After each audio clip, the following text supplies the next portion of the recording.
All right. Hello, everyone, and welcome to the September Community of Learning. You are welcome to relax and eat your lunch as we have our Community of Learning this morning. My name is Colleen Fritsch, and I have had the honor of leading these meetings for the last few months, but this will be my last month to lead this meeting. And later on, I will introduce you to the person who will be taking over on this initiative and many others. But let's talk about today. I had paused to think a while ago. I met a woman in her 70s as I was doing a Dementia Friends presentation. And she was telling me that when she was a little girl, her grandfather had dementia. And she clearly remembered that her grandfather got locked away in an upstairs room when he was having a bad day. And he was only allowed with the family or to participate in family activities if he could behave. And it occurs to me that that wasn't all that unusual back in the day. And the reason we are where we are today is because people like those of us on the screen and the people that have come before for the last 50 years have thought differently, have tried new things, experimented with new ways to care and support people living with dementia. And there is a new initiative at the VA in St. Cloud that we're going to be learning about today. And maybe it's just one more stone, one more impediment being removed from the world of someone living with Alzheimer's or dementia. So with that, it is my pleasure to introduce Emmalee Foss. Emmalee is a social worker at the St. Cloud VA. She has worked in various roles within the VA, including primary care, the homeless veterans program, home-based memory care. And Emmalee holds a master's degree in clinical social work from Walden University and a bachelor's degree in social work from Liberty University. Emmalee has experience in home care and hospice with diverse age groups. She previously served as director of social services at a skilled nursing facility and developed a memory cafe in Pine River, Minnesota. Emmalee says her role at the VA aligns perfectly with her interests and personal connections with dementia. So with that, help me welcome Emmalee Foss. Emmalee? Hi, thank you. I am definitely very excited to be able to present to you and talk to you about our program at the VA. Let me just pull up my slides here and we can get started.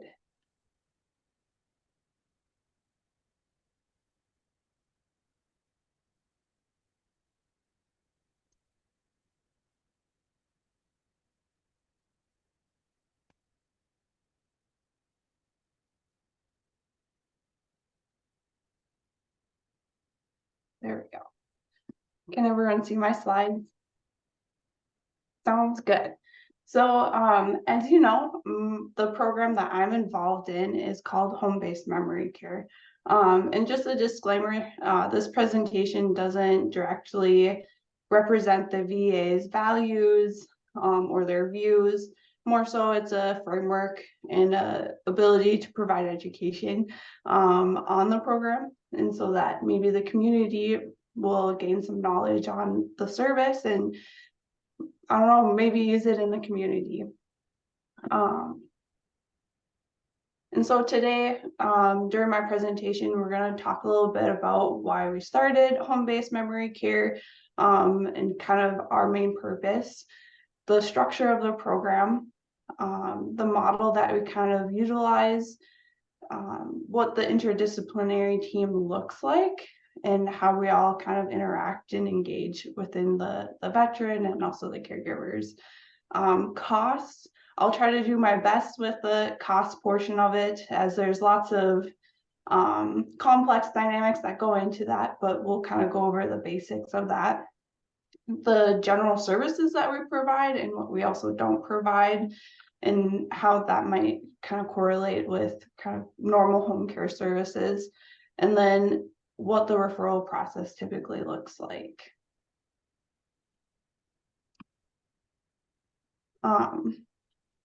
This is kind of in the middle here. So the purpose of the program is to essentially bring primary care services to veterans. As you may know, individuals with dementia, especially as they progress in the disease process, it can be very distressing to constantly come into appointments, especially if they're not in their own home setting. So really providing that veteran-centered approach to primary care services, giving them the care that they would get in a primary care setting, but in their home setting. And so using that multidisciplinary approach to really look at the whole person, not just the medical aspect. And also a huge part of that is helping the caregivers decrease their stress, the burnout rates, and all those things in navigating dementia and what that would look like in meeting their goals. And overall, our main goal is to delay institutionalization. As we probably think of when we age and get older, home is probably where we feel the most comfort. And so in decreasing the amount of times that someone moves will also help those with dementia, as it can actually cause a decline in cognition, or it can actually be more distressing to them. So really looking at the whole person and meeting them where they're at.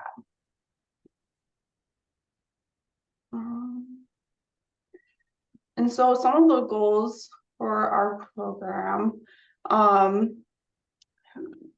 one of the things within our VA system overall is forming a dementia committee. So we're really having an emphasis on providing dementia education across our St. Cloud VA wide to the primary care physicians that we don't directly work with, and all the other programs within, so that every professional kind of feels a little more comfortable in providing care for those with dementia. And a lot of times it's that early detection. And even one of the bigger struggles that we've noticed or come across is the diagnosis piece of it. And what do you do with that? And really providing that support for not only the veteran, but also the caregiver, and giving them the resources to kind of get their foot in the door.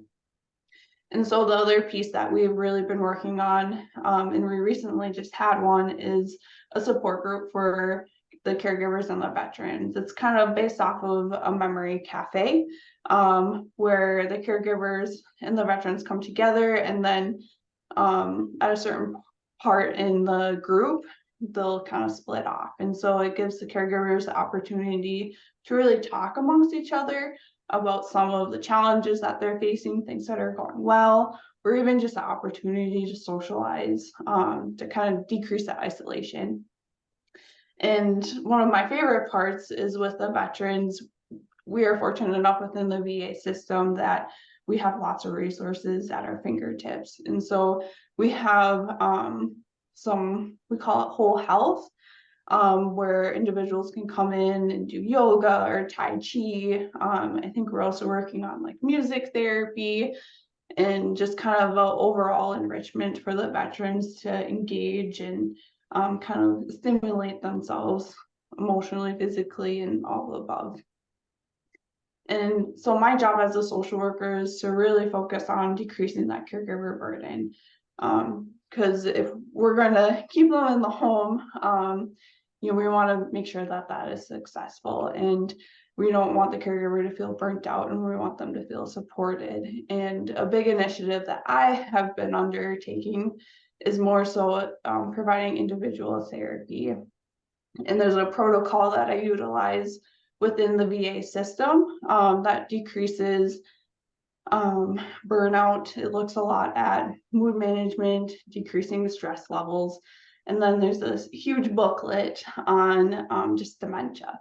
And you can flip to a section, behaviors, for instance, whether it's like repetitive questions or they're starting to become more incontinent. We can talk about some of those things and how that makes them feel, and do some problem solving too. I've noticed that being very helpful with some of my caregivers. And so we also talked about the delay of institutionalization. I will say that we do go to assisted livings. So I would say that that's pretty unique that we are still able to do that, and we recognize that that's still a spectrum that we can go into. The only kind of facility we don't do home visits in is in a skilled nursing facility. And so another goal, primarily more for like the occupational therapist, the nurse, and our providers, decreasing those hospital visits and falls. So making sure that they are safe, and kind of decreasing some of those stays, as they also can be distressing and confusing too. And so another initiative is providing the in-home psychoeducation, which I kind of talked on about my individual therapy sessions, but we also overall just trying to provide a more well-rounded dementia education, what caregivers can expect, especially as things start to decline, and providing that long-term support of, you know, how can we support them in the home, whether that's bringing in more resources or providing them a safe space to talk about those things. Some of the other things is providing a home safety assessment. I would say that's probably pretty common within home care agencies. So looking at equipment that we can utilize in the home to make the home safer or easier to get around. And then just bringing the care to the veteran using that person-centered approach. And so this is kind of the model that we utilize. As you can see, we provide care on the whole spectrum of dementia, starting at early stages of dementia and really focusing on some of that long-term care planning, in the discussion on what that might look like long term. And then also the advancing and late stages. So we do provide in-home services even through end of life, whether that's still at home or in assisted living.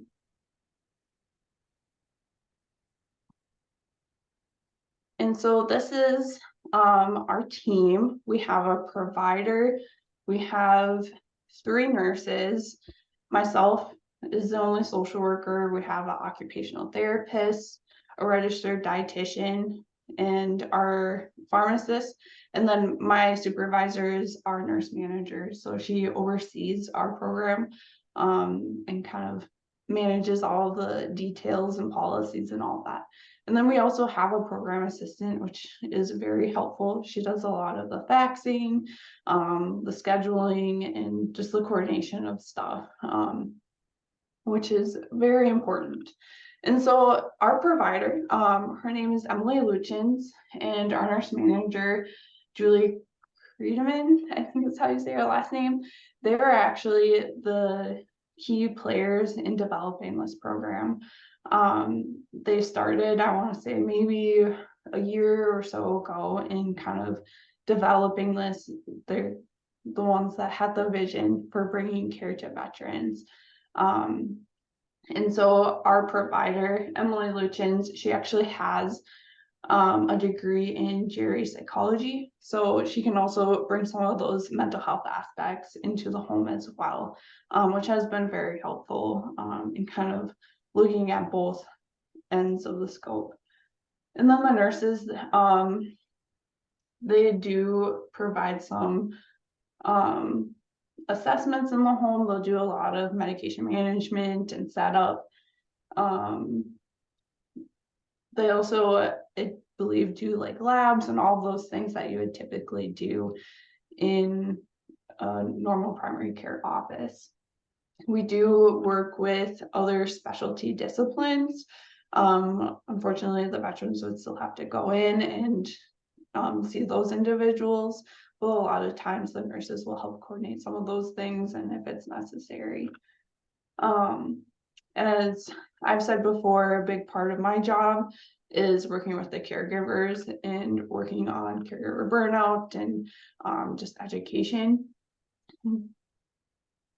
But really, in general, I usually say that I kind of do a little bit of everything. If you have a question or concern, there's no question or concern that's too small for me. So really looking at the overall well-being of the veteran, whether that's providing companionship services for them, and connecting them to those resources.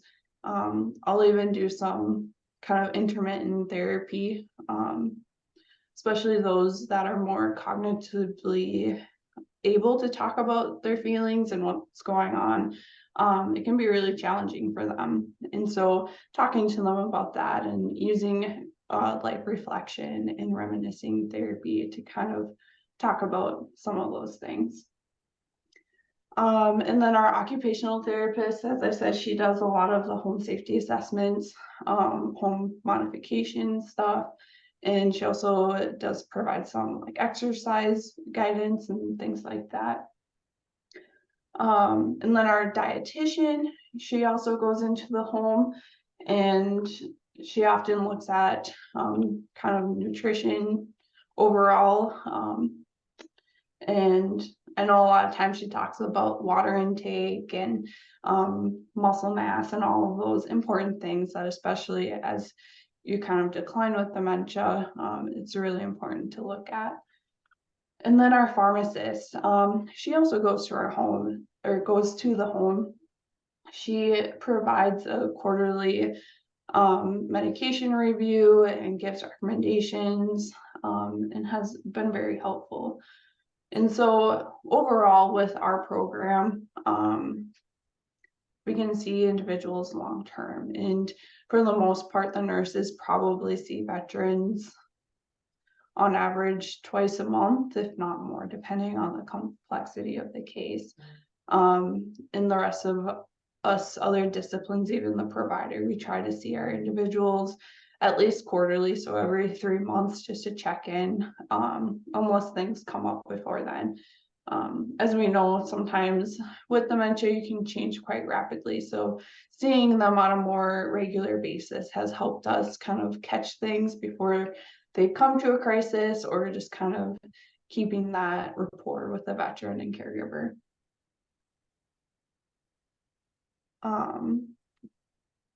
Make sure I didn't miss this slide. Okay, so how do you become eligible for our program? Well, the biggest thing is they have to have a neurocognitive disorder diagnosis on their problems list. So they have to have gone through a lot of the assessments, and trying to think of that specific word, it's not coming to my mind, but essentially they have to have a neurocognitive assessment and lab work to rule out any other kind of medical issues that could be causing a neurocognitive disorder, like a UTI, low blood sugar, all of those important things. And so if they've been diagnosed with a neurocognitive disorder and they have just a desire to stay at home or in assisted living, they're eligible. And so the other big piece is they have to have a caregiver, overall just looking at safety. So having a caregiver, whether it's a spouse, a friend, or another sort of loved one, then we would be able to come into the home.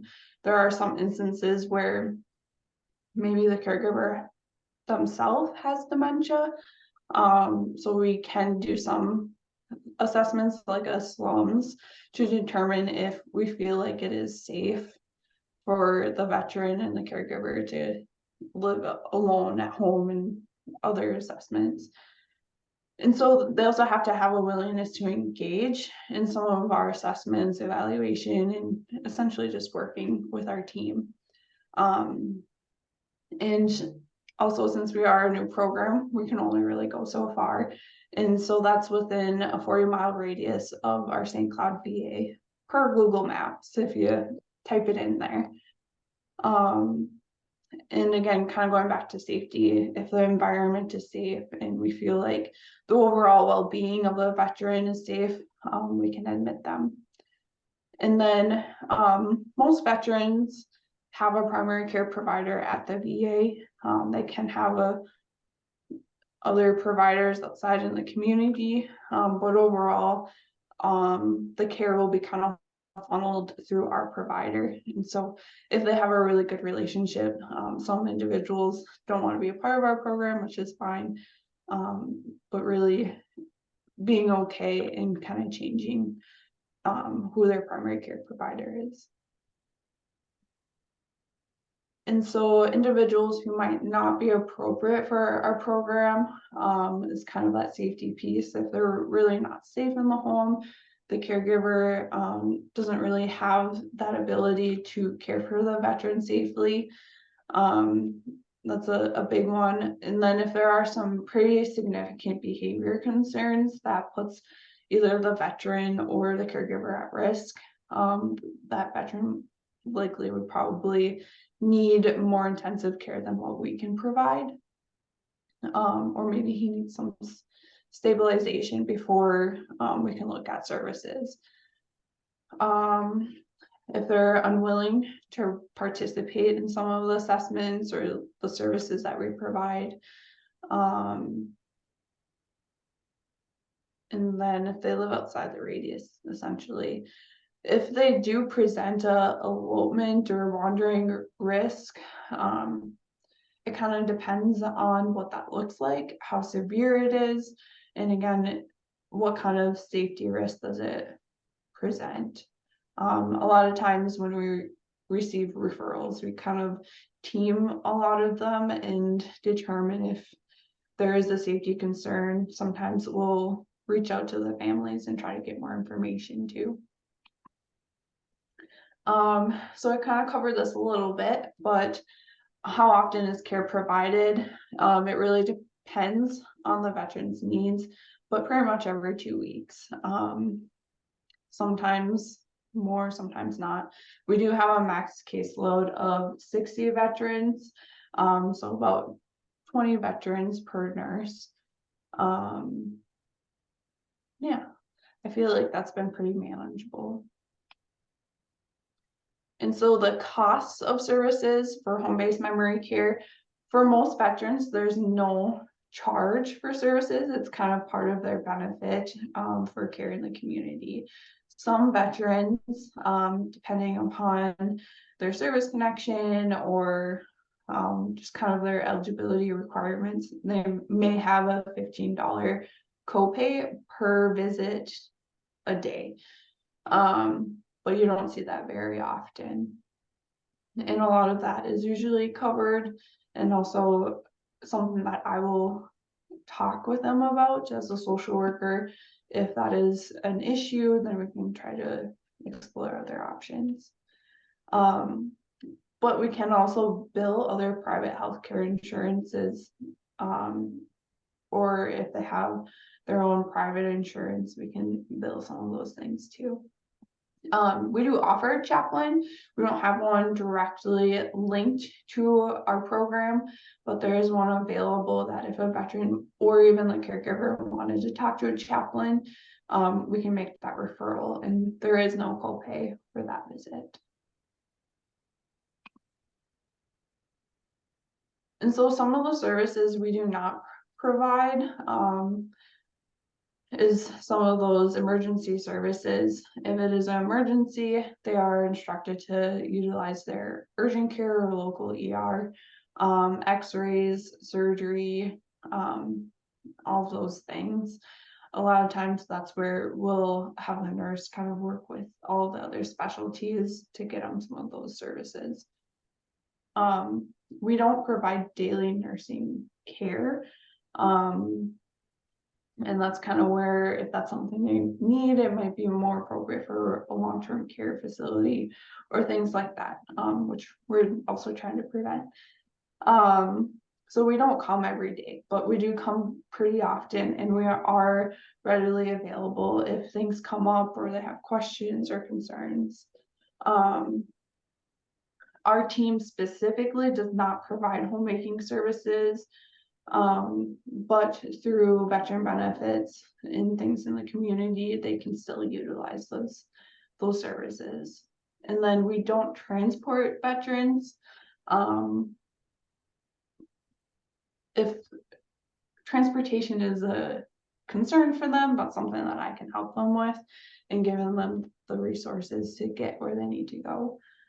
And lastly, we don't do any evening, night, or weekend visits, kind of like your typical home care agency. And then starting services. So since it is a VA program, they would have to have a primary care provider in primary care at the VA, and that provider has to place that referral.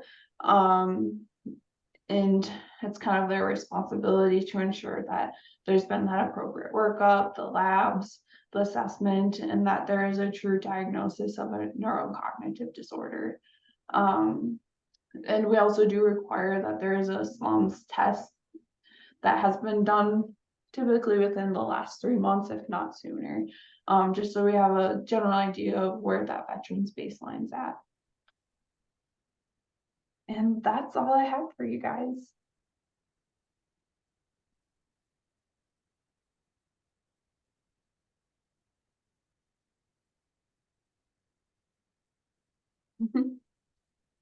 Now you know you're at a Zoom meeting. Thank you so much, Emmalee.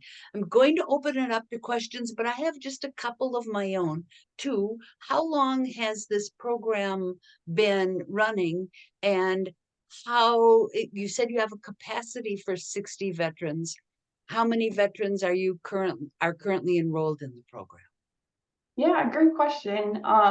We're still very new. I want to say we started taking veterans in April, and we have just over 20. By the end of this year, as of January, we're hoping to get up to 30.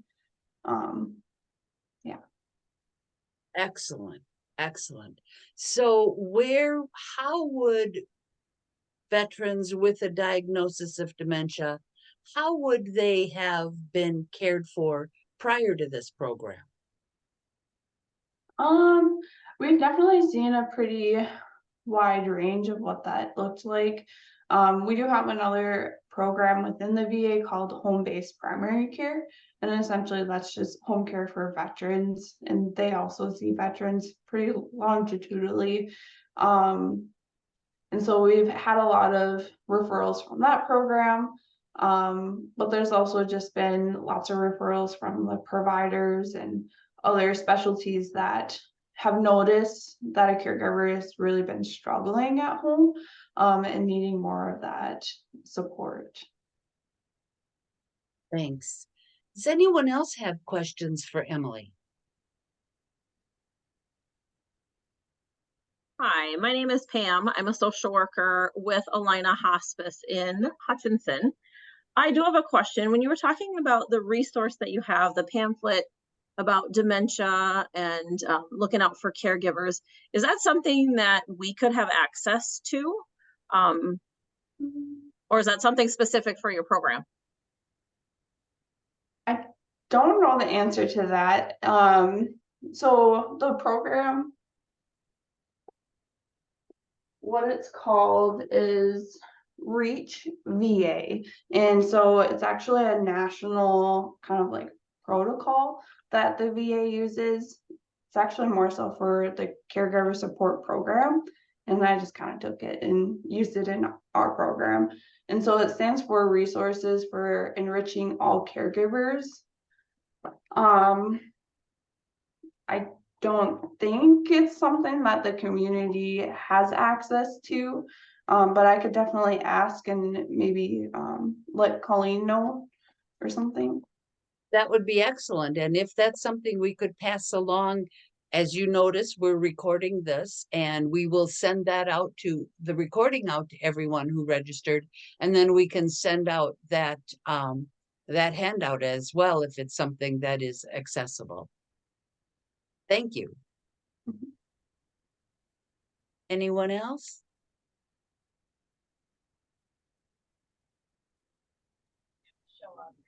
I have a question. Can you hear me okay? Sure, yeah. Hi, I really love this model, so this sounds great. Is this available just in the St. Cloud area, or is this accessible to people outstate? I apologize if you already talked about this. No, you're good. Right now it is just here in the St. Cloud VA, 40-mile radius from our St. Cloud VA.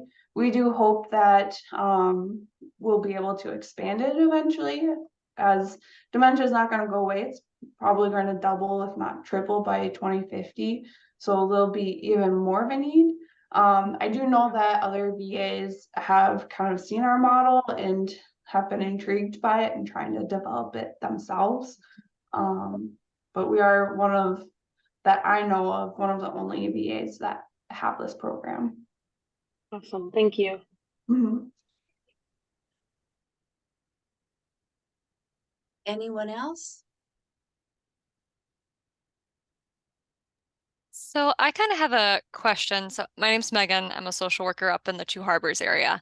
So I'm just kind of curious as far as like your support groups that you've done. You said that you've done it where you've kind of had the caregivers and, you know, their loved ones, their care recipients at the same time where they have that time at the beginning and then they separate off. Could you share a little bit more about kind of what that model looks like? Yeah, and I will say there's lots of information, even if you Googled it, if you just Googled Memory Cafe. But we found that it's best to have kind of two separate rooms, just to kind of limit some of the distraction.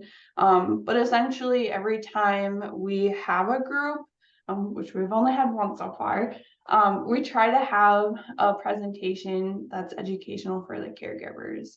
And so this last one that we had was just on general dementia. And then we'll have like home safety. I'll talk about caregiver burden and stress management, advanced directives and long-term care planning, dietitian, kind of all of it. And so really using that as an opportunity to educate the caregivers and give them, because I feel like we can preach this stuff to them all day, but having that support for them to talk amongst other caregivers going through the same thing, I've noticed has been more beneficial, and they kind of take it in more too. Does that answer your question? Yeah, that answers my question. Because we have a small support group up in our area, but it's just we just haven't had that format. But part of it is because we have an open format where it's, you know, it's not like it's for folks with just memory loss or Parkinson's. So, you know, we're trying to figure out possible other like models and stuff. So I figured just ask a couple questions about how it's worked for you guys. So Yeah, definitely. Look at me just jumping on before I've been introduced. Megan, I just want to make sure that we connect. And then, of course, Megan with an H, my lady friend who I just called like half an hour ago, didn't know she'd be on this call, is also a memory care expert. And so, like, oh, we're here for you. And I'll reach out after this if I can get your email from Colleen. Once I introduce myself, this will make more sense. But we got you. sounds good. So let me use that as the transition. Thank you very much. So first of all, thank you, Emmalee. I hope this is the first of a nationwide initiative, not just because it will take amazing care of our veterans and their caregivers, but because it will also lead the way for all of the rest of our population. So we wish you nothing but complete success. With that, I said at the beginning that, thanks, Melissa. I said at the beginning that this would be my last opportunity to facilitate this. And that is because this Act on Alzheimer's initiative has been led by amazing people through the years, hasn't it? I mean, some of us, like Megan with an H, knew Emmalee Foss. We all had the pleasure of being empowered and powered by Jen Rooney. And now Act on Alzheimer's has a new dementia-friendly program initiative manager, and that is Maren Levad. Maren, I probably pronounced your name completely wrong, but I'm done talking now. So you take it from here, Maren, and you will probably notice that she doesn't have much enthusiasm for this work at all. But take it away, Maren. Hi, so I'm Marin, she, her, hers. And I'm learning how to work at this desk. So you're gonna get like a cool profile, like a Victorian cutout for this, because I can't figure out where my camera is. So I have worked with many of you. I've been in the Dementia Friends Act on Alzheimer's game ever since Megan at Spin Act allowed me to come to a meeting many years ago. I'm a dementia champion. I launched what was called the House of Memories. I did memory programs at the Minnesota Historical Society museums around the state.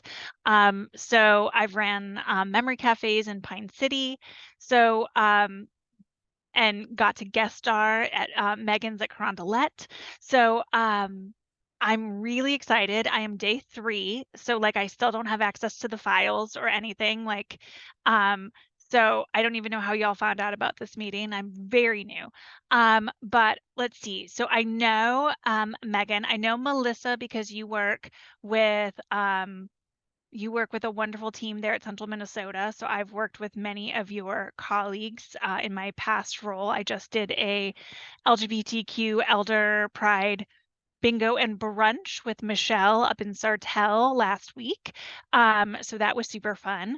I'm trying to see if there's anyone else on here that I have met before. I haven't, but again, it's day 3. I'm super stoked. So I'm overseeing Act on Alzheimer's, Dementia Friends, and the work of the Remember Project. And there is a lot in the pipeline. Megan, not with an H, but Megan, last name H. One of the things that I'll be doing this year is working with some select communities. Specifically, I'm really looking at LGBTQ, BIPOC, rural, veteran. We'll see who wants to come to the party, and looking at these different programs and seeing how do we expand them to really address social isolation and loneliness. And I think memory cafes will probably potentially be one of the solutions we come to. But I am really excited to work with all of you. I guess I'm in charge of this as of now, so I'm going to learn what this is, and then we're going to have a great time next month. And also, I just have to say, Emmalee, I love your name. It's super fun. So Thank you. as long as we've got a few minutes, Pam and Olga, why don't you, if you Yes. would, why don't you introduce yourselves? It sounds like Maren knows just about all of us, except the two of you. Pam, you want to go first? Sure, I can. I am a social worker with Alina Home Care and Hospice out of Hutchinson, Minnesota. Okay. This has been a new career change for me. I went back to school, and when I turned 50, I graduated with my bachelor's degree. And I jumped into hospice, loving every minute of it. So I am, in the end of November, will be 2 years working as a social worker. So I am always trying to absorb more and more knowledge from all of you who have been in the field. But I do have quite a few dementia patients either in home or in a facility. So always looking for ways, especially with our ones at home, to help those caregivers out any way I can.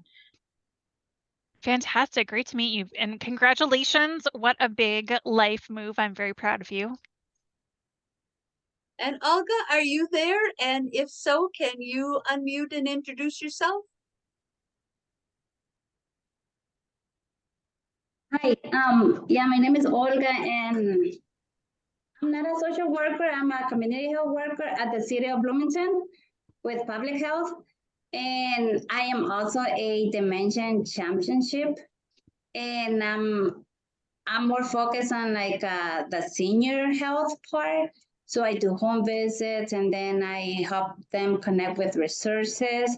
And yeah, so it's kind of like, and I like it so far. So it's really good, like getting to work with social workers a lot too, nurses. So it's a good feel. Wonderful. Nice to meet all of you. Nice to meet you, Olga. Thank you for being a dementia champion. Thank you. So Maren is taking Marin, like over. marmalade, yes. I'm working on it. So Maren is taking, we are hoping that our October speaker will fit right in with this conversation we're having. We're hoping that it will be Eileen Broughton from the Giving Voice Chorus. They have been making amazing strides. During COVID, they took that opportunity to retool and refuel. And they have some amazing new initiatives going on that will take them, number one, beyond the Twin Cities, and number two, deeply into diverse communities. And we're hoping we can work out the scheduling to get her there. If not, I'm sure Maren will come up with someone equally as incredible for next month. No pressure, Maren. You've got to follow Emmalee, so take it from there. Maybe it Maren, could just be Maren. Maybe it could just be everything we ever needed to know about Maren. That would be great as well. Maren, I'm going to let you close our meeting. And if you've got more to say, we've got another 15 minutes. No, I feel like everyone deserves 15 minutes back in their day. I'm really excited to work with y'all, if you can't tell.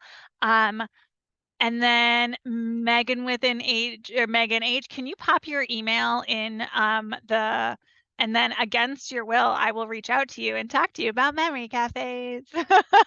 That would be great. And thank you, Colleen, so much. I don't know if you remember me, but I remember you, and it's lovely to see you again.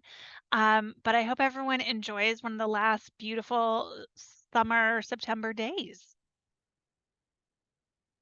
Thank you all. Enjoy your 15 Thanks, minutes. everyone. Thanks, Emily. Bye, everyone.